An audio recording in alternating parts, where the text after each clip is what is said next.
Assalamualaikum warahmatullahi wabarakatuh. Syukur alhamdulillah kita panjatkan kepada Allah, salawat kepada baginda Nabi besar Muhammad SAW. Yang saya hormati Bu Siti Hardianti selaku dosen pengampu mata kuliah filsafat politik. Baik, di sini saya akan membuat satu video terkait dengan tugas akhir mata kuliah filsafat politik.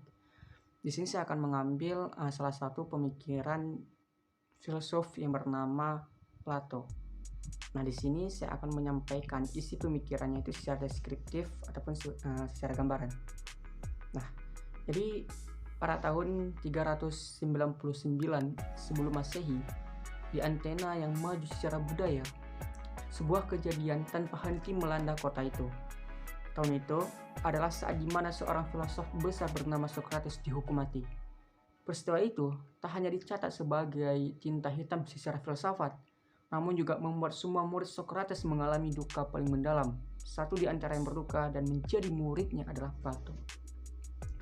Plato yang pada saat itu berusia 29 tahun ketika Socrates ataupun gurunya itu dihukum. Karena hal itu, guncangan hebat yang menghantam jiwanya membuat Plato geram terhadap rezim Athena pada saat itu. Ia pun mulai menjauh dari keluarganya yang kebetulan juga ikut terlibat dalam pemerintahan. Plato akhirnya memilih tidak menikah dan mengabdi diri untuk mencari kebenaran.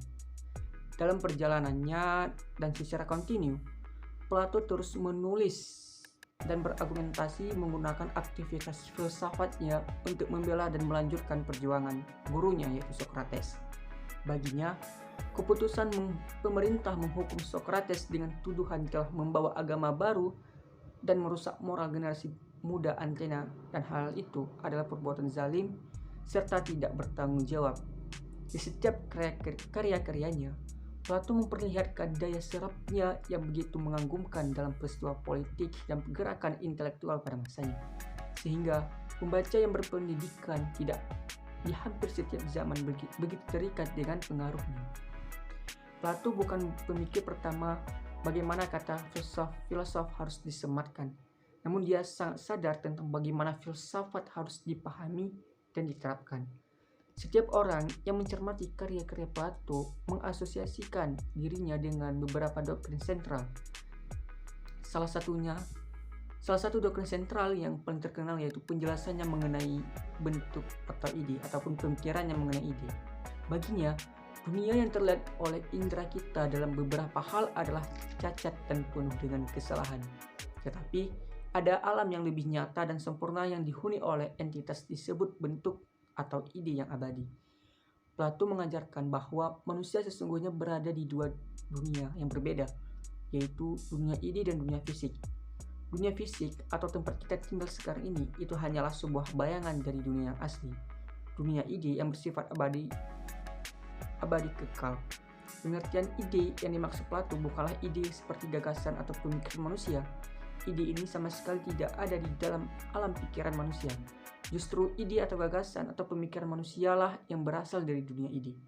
Untuk menjelaskan teorinya mengenai dunia ide, Plato membuat alegori dengan mengatakan hidup ini seperti dirantai di dalam gua. Manusia dipaksa melihat bayangan melintasi dinding batu tanpa tahu sumber dari bayangan tersebut. Filsuf Yunani tersebut membayangkan sebuah masyarakat yang ideal dengan memeriksa kembali konsep keadilan, kebenaran, dan keindahan. Dalam alegori tersebut, ada sekelompok orang yang dipenjara di dalam gua sejak mereka lahir tanpa memiliki pengetahuan yang di luar. Mereka dirantai menghadapi dinding tanpa bisa menoleh. Di belakang mereka terdapat sebuah api unggun redup yang seringkali dilewati oleh penjaga gua dan binatang-binatang sehingga seumur hidup mereka hanya mampu melihat bayang-bayang yang terpantul pada tembok di depan mereka. Mereka hanya melihat dan gema suara di dalam gua, sehingga mereka menganggap sebuah hal itu sebagai kenyataan. Plato memperkenalkan bagian ini itu sebagai analogi tentang bagaimana rasanya menjadi seorang filosof yang mencoba mendidik masyarakat. Kebanyakan orang yang tidak hanya merasa nyaman dengan ketidaktahuan mereka, tetapi memusuhi siapa yang menunjukkan kebenaran itu. Faktanya, di kehidupan nyata sekarang, Socrates dijatuhi hukuman mati oleh pemerintahan Athena karena dianggap mengganggu tentang siang. Baik, hanya demikian yang dapat saya sampaikan terkait dengan pemikiran Plato terkait dengan ide. Sama maaf jika ada kekurangan. Saya akhiri. Wassalamualaikum warahmatullahi wabarakatuh.